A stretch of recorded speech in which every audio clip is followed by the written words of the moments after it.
We provide you the platform to turn your dreams into reality. Give wings to your aspirations with KR Mangalam University. 22 अप्रैल की वो सुबह जब 26 लोगों को आतंकवादियों ने अपना निशाना बनाया और आज पूरा उस दिन को एक महीना होने को आ रहा है। आज बड़ी बात यह कि प्रधानमंत्री नरेंद्र मोदी ने पाकिस्तान की सीमा के करीब बीकानेर में कई बड़ी बातें कही। प्रधानमंत्री ने कहा कि मेरी रगों में खून नहीं सिंदूर बहता है और वो भी गर्म सिंदूर बहता है। तो इस तमाम चर्चा को लेकर कि आखिर पिछले एक महीने में क्या कुछ एक्शन हुआ जिसके बाद पाकिस्तान बिलबिला उठा और आखिर भारत की अब आगे की प्लानिंग क्या है, उस पर चर्चा करेंगे। हमारे साथ लक्ष्मी जी मौजूद हैं और साथ में पंकज जी भी हैं।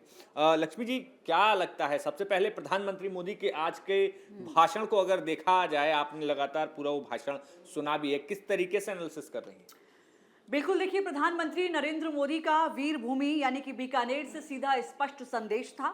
सबसे पहले उन्होंने करणी माता मंदिर में पूजा अर्चना की, उसके बाद विकास कार्यों की योजना की सौगात दी और उसके बाद जवानों से मिले और एक बड़ा संदेश वीरभूमि से, आप कह सकते हैं कि बॉर्डर से जनसभा हुई, जहां लाखों की संख्या में लोगों की मौजूदगी थी और प्रधानमंत्री नरेंद्र मोदी की हुंकार ये बता रही थी कि ये दौरा ऑपरेशन सिंदूर के बाद पहला दौरा है और अपने आप में बेहद महत्वपूर्ण है।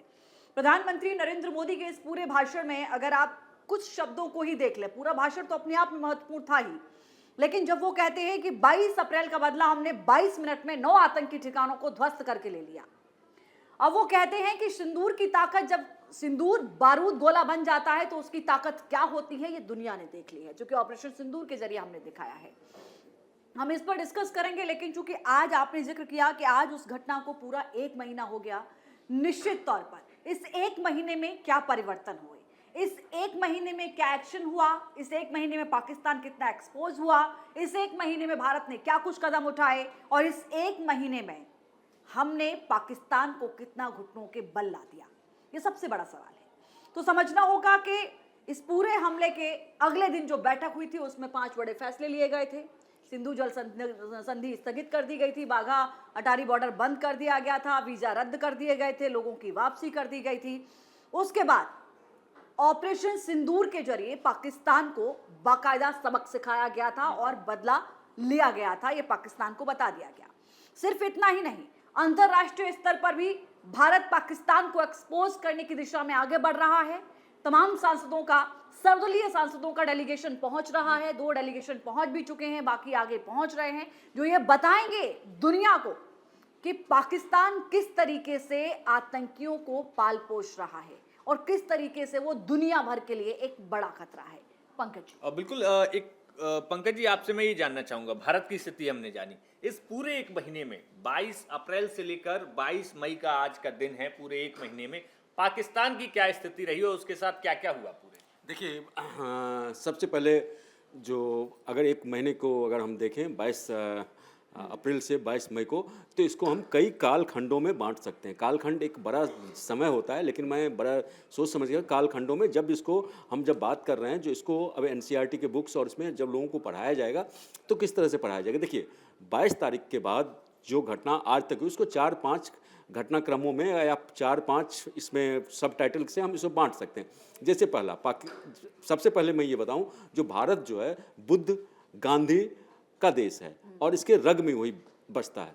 पाकिस्तान ने जब ये नापाक हरकत 22 अप्रैल को इसको किया तो उसके बाद पूरी भारत समेत पूरी दुनिया में हलचल मच गया। ये एक ऐसा वारदात था जो आज तक निशंस कांड था, जो आज तक कहीं भी नहीं देखा गया था, जो धर्म के पूछ कर लोगों को मारा गया। इसके बाद आनन फानन में भारत में बैठकें होती है, सब होता है। भारत जो होता है इस 22 के बाद तकरीबन 10 दिनों से 8 से 10 दिनों तक भारत अपना स्ट्रेटजी बनाता है और भारत पाकिस्तान पे कई तरह के प्रतिबंध लगाता है। इसके बाद बात होती है जो भारत को बदला लेना था जो आतंकियों ने किया था। भारत की लड़ाई आतंकियों से थी और प्रधानमंत्री मोदी ने मधुबनी में जो जनसभा को संबोधित किया था, वहाँ उन्होंने क्लियर कहा था जो हम आतंकवाद को हम ऐसा करारा जवाब देंगे जो दुनिया सोची भी नहीं होगी और इनके पुरखे भी नहीं सोचे होंगे आतंकियों को। और वो जवाब भारत ने आपको 6 और 7 मई की रात को भारत ने दिया। भारत के कई 9 यहाँ से मिसाइलें दागी गई और उनके जो 7 आतंकी के अड्डे थे उनको नस्ते-नाबूद कर दिया गया। 100 से अधिक आतंकी मारे गए और उसमें सबसे बड़ी बात उसमें ये थी, जो एक भी जन हानि नहीं हुई थी। जन हानि मतलब आतंकियों को छोड़ के। उसके बाद से ये पिन पॉइंट टारगेट था और इसमें ये देखिए, ये ऐसा टारगेट, ये ऐसा हमला था जो अजहर मसूद को यहाँ तक कहना पड़ा कि काश मैं मर जाता। अब देखिए यहाँ से भारत का जो ये था, भारत ने जो ऐलान किया था, भारत के जो बदला लेना था वो भारत ने बदला ले लिया। बदला पूरा हो गया 7 तारीख को, 6 से 7 तारीख की रात में। लेकिन इसके बाद घटनाक्रम तेजी से बदलता है। जहां जो आतंकी मारे गए थे उन आतंकियों के जो सुपुर्दे खाक किया जा रहा था, वहां पे पाकिस्तान के आर्मी सेना के बड़े बड़े अधिकारी उसमें गए। तो ये पाकिस्तान का जो एक और चेहरा था, जो कैसे आतंकवाद को संरक्षित करता है, पालता पोसता है, कैसे उसका विदेश नीति और उसकी कूटनीति का वो एक हिस्सा है, वो टूल की तरह आतंकवाद को इस्तेमाल करता है। कैसे ओसामा बिन लादेन जब मारा गया था तो दुनिया को ये पता चला था, जो हाँ देखिए जो पाकिस्तान किस तरह से आतंकवादियों को पालता है। तो ये चीज़ एक बार फिर हुआ है और भारत का जो अब जो स्ट्रेटजी है ये, वो उसको दुनिया के सामने लाना, जिसमें कि जो हमारे भारत का ग्लोबल मिशन है, जिसमें कि हमारे डेलीगेट्स जा रहे हैं। उसके बाद आप इस घटनाक्रम को देखिए, फिर पाकिस्तान का चेहरा होता है, जो पाकिस्तान भारत की आतंकी कार्रवाई को, पाकिस्तान अपनी ऊपर कार्रवाई को इसको मानता है और वो भारत पे अटैक करता है, भारत पे हमले की कोशिश करता है। और देखिए ये यहाँ से तीसरा चरण शुरू होता है इसका, जो इस तीसरे चरण में फिर भारत ने पाकिस्तान को महज, जो प्रधानमंत्री ने आज उसकी चर्चा की, जो हमने पाकिस्तान को पहले तो उन्हें चर्चा की 22 मिनट में हमने 22 का बदला ले लिया, जो कि हमने आतंकियों ठिकाने पर हमला किया। उसके बाद जब पाकिस्तान रिटेलिएट करता है अपने आतंकियों को बचाने के लिए और आतंकियों को समर्थन देने के लिए, फिर भारत ने उसका मुंहतोड़ जवाब दिया। आप देखिए जो उसके बाद 10 से ये जो 6-7 की बात थी, 6-7 के बाद पाकिस्तान लगातार नापाक हरकत सरहद से करता रहा अपने ड्रोन और सबके जरिए। फिर भारत जब देखा, जब माथे से पानी गुजरने लगा, क्योंकि भारत की लड़ाई पाकिस्तान से ना सेना से थी ना ही पाकिस्तान के जनमानस से, भारत की लड़ाई आतंकियों से थी। आतंकियों पे भारत ने हमला किया और उसको जवाब दिया माकूल। लेकिन पाकिस्तान इसको दूसरे रूप में लेता है और वो रिटेलिएट करता है। फिर भारत को एक मजबूर होना पड़ता है, तो फिर भारत एक सख्त कार्रवाई 9 से 10 आपको मई की रात में करता है। और देखिए ये एक ऐसा सटीक था, जो भारत जो है महज 15 ब्रह्मोस मिसाइल से पाकिस्तान के जो कुल 12 उसके पास जो सैन्य हवाई अड्डे हैं, एयरबेस हैं, उसमें से 11 को ध्वस्त कर देता है। अब पाकिस्तान को समझ में नहीं आता क्या, तो भारत ने यहाँ एक जवाब दे दिया। अब देखिए इसके बाद एक नया एपिसोड शुरू होता है, नया एक अध्याय शुरू होता है। वो ये होता है, जो पाकिस्तान को अब समझ में नहीं आता है क्या, तो वो न्यूक्लियर ब्लैकमेल करने की कोशिश करता है डोनाल्ड ट्रंप को, अमेरिका को।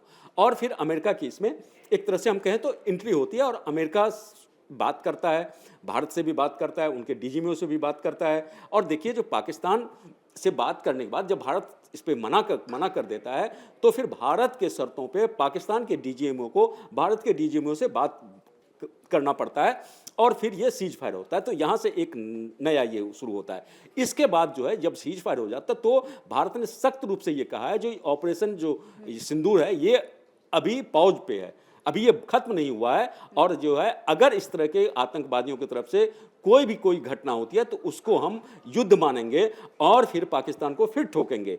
इसके बाद कहा आपने, और यही बात आज प्रधानमंत्री नरेंद्र मोदी ने बॉर्डर से दोहराई जब वो जनसभा कर रहे थे।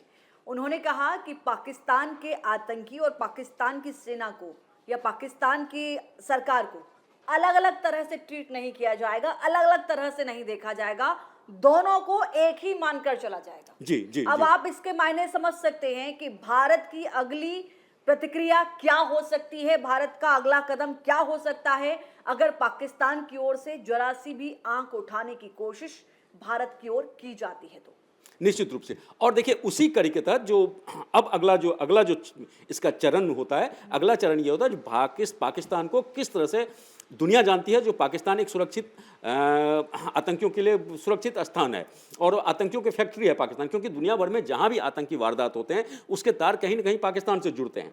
अब उस चीज़ को हमारे जो डेलीगेट्स जा रहे हैं वो दुनिया को समझाने के लिए, दुनिया को बताने के लिए जो ये। और आप इन घटनाक्रमों में देखिए जो दुनिया के कम से कम 83 ऐसे देश थे, चीन, टर्की और अजरबैजान को छोड़ के, जो भारत के साथ इसमें खड़ा ज्यादातर रहा। देश ऐसे थे जो भारत के साथ खड़े हुए थे, लेकिन अब सवाल यही उठता है कि भारत की जो रणनीति है उससे आने वाले वक्त में पाकिस्तान और कितना ज्यादा परेशान होगा और ज्यादा कितना एक्सपोज होगा। मोहित, बिल्कुल, देखिए आने वाले समय में पाकिस्तान को एक्सपोज करने के लिए हमारे 7 मंत्रिमंडल गए हुए हैं, प्रतिनिधिमंडल गए हुए हैं, जहां पर वो All तमाम parties। ऑल पार्टीज के साथ गए हैं। ये बताता है कि आतंकवाद के खिलाफ भारत कितना एकजुट है। बिल्कुल, जब और प्रधानमंत्री कहते हैं कि हमारी ताकत सिर्फ हथियार नहीं है, हमारी ताकत है एकजुटता। और 140 करोड़ जो हमारी आबादी है, हाँ। वो हमारी एकजुटता है और पूरी दुनिया ने देखा है। बिल्कुल। जम्मू कश्मीर से जहाँ के लोग उम्मीद नहीं कर रहे थे, जम्मू कश्मीर के लोग सड़कों पे उठे हुए हैं और वो बिल्कुल। ये कर रहे हैं। और जम्मू बिल्कुल। कश्मीर के में जो अब पाकिस्तान के खिलाफ जिस तरह से माहौल बन रहा है, जिस तरह से वहाँ पर्यटन बढ़ रहा था, और लोगों को अभी देखिए जो पर्यटन का ग्राफ जम्मू कश्मीर में पहलगाम एरिया में जो स्विट्जरलैंड, मिनी स्विट्जरलैंड कहा था, वहाँ पे ग्राफ ये कम हुआ है। तो वहाँ के जो होटल और ये सब के कारोबारी नुकसान है। हैं, और उनको इस तरह से वो हैं, पाकिस्तान को इस तरह से कोस रहे हैं, इस तरह से उसकी ये कर रहे हैं, जो आप उसकी मतलब कल्पना नहीं कर बिल्कुल सकते। बिल्कुल नुकसान है। तो बिल्कुल ये पूरी एक महीने में क्या कुछ घटनाएं घटी, भारत का स्टैंड क्या रहा और पाकिस्तान को किस तरीके से मुंह की खानी पड़ी, और अब ये सिलसिला शुरू हो चुका है कि पाकिस्तान एक डिप्लोमेटिक फ्रंट पर भी उसको काउंटर किया जाए, और भारत जो है पाकिस्तान की असलियत पूरे विश्व के सामने रखेगा कि किस तरीके से आतंकवाद को पनाह देता है। और वो तस्वीर जो कि विदेश मंत्रालय के प्रवक्ता ने सामने रखी थी कि कैसे एक आतंकवादी के जनाजे में पाकिस्तानी सेना के तमाम अधिकारी थे, जो कि एक तमाम सबूतों की लंबी फहरिस्त है। अब देखना होगा कि आगे ये जो ऑपरेशन सिंदूर जारी है उसमें क्या कुछ और नया हम देखते हैं। तब तक देखते रहिए न्यूज नेशन। शुक्रिया। न्यूज नेशन अब व्हाट्सएप पर खबरों की ताजा अपडेट के लिए न्यूज नेशन के इस QR कोड को स्कैन करें